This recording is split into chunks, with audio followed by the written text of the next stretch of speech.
Hi there, Janet Fritz here for Galaxy Girl Creations. Welcome to my channel. Welcome to another day of 31 Days of Cut Files. Today I am combining it with Mixed Media Mayhem, and we are to be using some torn paper, fiber, and glitter. And so I am going to combine those to create an 8.5 by 11 page featuring this gentleman playing a piano inside of an elevator on the Royal Caribbean cruise that MK and I taught on in February. And I'm using some Nouveau embellishment mousse to go over my cut file. I'm using it like a stencil, not a stencil, probably more like a mask, which basically gives you, I mean, it's similar to a stencil, but yeah, it's a mask. And I am just rubbing the Nouveau mousse, which my mousse is fairly dry. It's not completely dried out. If it's completely dried out, you're not going to get any color off of it either. I have learned that because I did have two that dried out recently that I had to throw away, but I've had them for many, many years, and I'm okay with that. I mean, it is what it is, right? So the moral of the story is use your mousse or keep it moist. So this is the look I am going for. Now I'm going to do the same thing on the opposite side of the photo up at the top, and I'm really liking the way that this is looking, and it seems like it's a lot of work to go over the cut file and actually turn almost all of my paper black, but really it's not. The mousse goes on really easily. It's very easy to apply. You just kind of smush it around and call it done. And I'm not looking for 100% coverage. I'm looking for kind of a, I don't know, a mix. I don't want a lot of black, but I'm okay with some of the black showing through. It goes on easily, probably more easily than inking up with some blending brushes. The key is you have to have moisture in your jar, and you can see I'm just re-spraying the mousse, and I am rubbing that applicator tool right over the top of it and picking up more and more.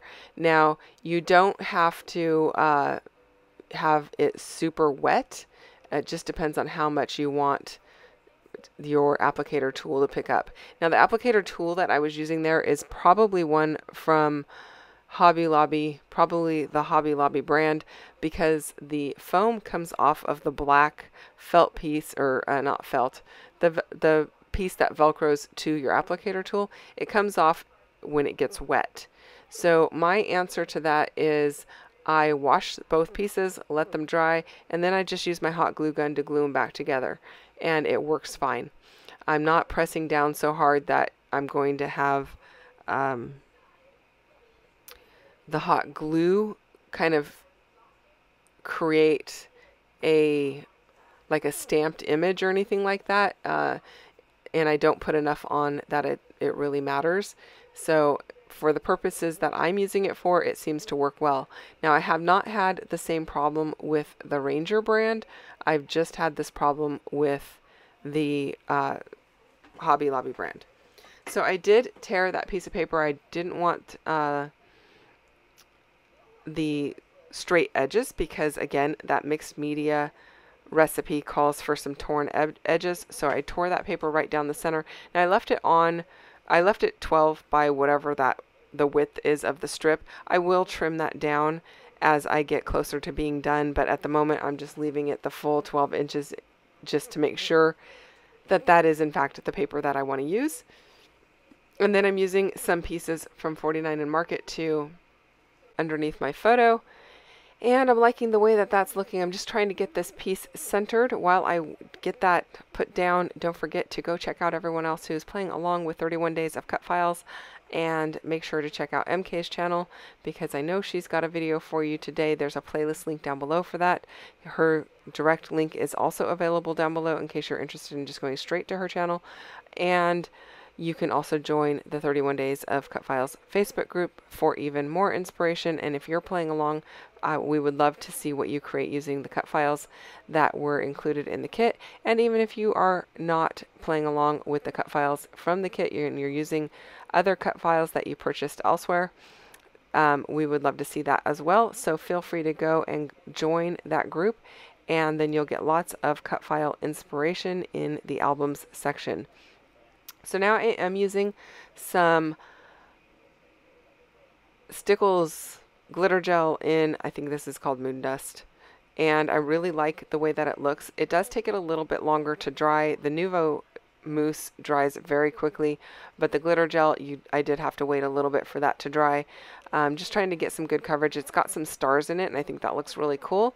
And so I'm just tucking it a bit underneath that paper that I've got going down the center, so it looks like the glitter's coming out from underneath it, and I like the way that it's looking. So I'm going to let that dry while I work on my layers around and underneath my photograph here, just so I can continue progress on this page, even though the mixed media is a little bit wet.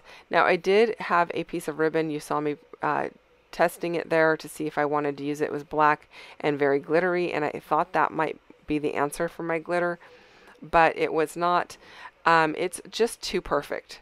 I felt like this is a kind of more on the grungy side layout versus the fancy side, so I didn't want to use that very sparkly ribbon. Now I am going to fill in this little book plate with a solid piece, and the Nature Study collection has a lot of these little domed, I guess it's something that you would create a terrarium in or something like that. I'm not 100% sure, or you'd put some flowers in there or something, but I have so many of them, and there's no way I'm gonna probably ever use maybe more than 2 of them, maybe more than 1 of them. So I'm totally fine cutting it apart. Now I am trying to fit a couple of these little circular bits into the openings of the book plate, but they are not fitting really easily, and I found I don't have 2 of the tiniest ones. So I'm going to end up not using those for that. I'm going to put some stars there instead, and then I will use the remaining stars from that package in my clusters across the page. I'm kind of going with a diagonal here, and those are from MK's shop. I don't know if she has those available any longer or not, and they have been in my stash for quite some time. So if they are available and I can find them on her website, I will put a link down below for them. But if I don't have a link down there, it's because I couldn't find them. I am adding this little circular tag right up at the top here, and I am going to add a little bit of twine onto that tag, and that's going to take the portion of the recipe that said fiber and make that portion complete. So it's going to fit the bill for that. I know it's not a lot, and that's okay. I'm okay with it not being a lot. But again, I tried this black, and the black is just, I don't know, it's too elegant or too pretty, and it just didn't work. So I finally set that aside, and I went back to the Close to My Heart twine, which if you watch MK's channel, I know it's her favorite. I really like it as well. It's very natural looking color, and it goes with so many things, very versatile, and you could probably alter the color with an alcohol marker if you really wanted to, but that's where that's going. And then I am going to place my stars into these little clusters, trying to figure out exactly where I want them. That little piece to the left hand side of the photograph is going to be my title area, and I'm going to use these little tiny thickers in the sparkly reddish color to call it Piano Man. And that is going to give me a little more glitter because the thickers are actually glittery. They're not just red, they're kind of, I don't know, a gold red metallic-y with a little bit of black in them. They go very well with the layout, and so I was very thankful for that because I really don't have very many of the black ones left, and I'm missing several letters, and I didn't want to have to Frankenstein any letters together. So these ones worked really well, and I'm very happy with the way that it came out. I'm just going to add a few more of those stars from that little acrylic kit that I got from MK's shop, some assemblage required. to kind of finish everything off. I'm leaving it pretty simple. I do have a couple other pages in this album for the cruise that are 8.5 by 11, and then I've also got some smaller sizes as well, so I feel like this is going to fit well, and it doesn't really have to go in any specific order in the album because we saw him a couple of times throughout the week, so I feel like it would be a great way to finish off another 8.5 by 11 when I get to, if I have an odd number, this will be the even number to finish out the back of it. And so I'm pretty happy with that. I do have a few other odds and end type of photos that were just kind of one-off photos. So if this ends up being the front side of an 8.5 by 11, I will still have something to finish the album out. Most of the album's together, so I'll be able to tell that pretty quickly. Thanks so much for watching. I hope you enjoyed this video. Don't forget there are links down below for Mixed Media Mayhem, the Mixed Media Mayhem Facebook group, as well as the 31 Days of Cutfiles Facebook group and playlist, so you can go and check out all of the inspiration for both hops. And I will be back again tomorrow with another one, so I'll see you then. Thanks for watching. Bye-bye.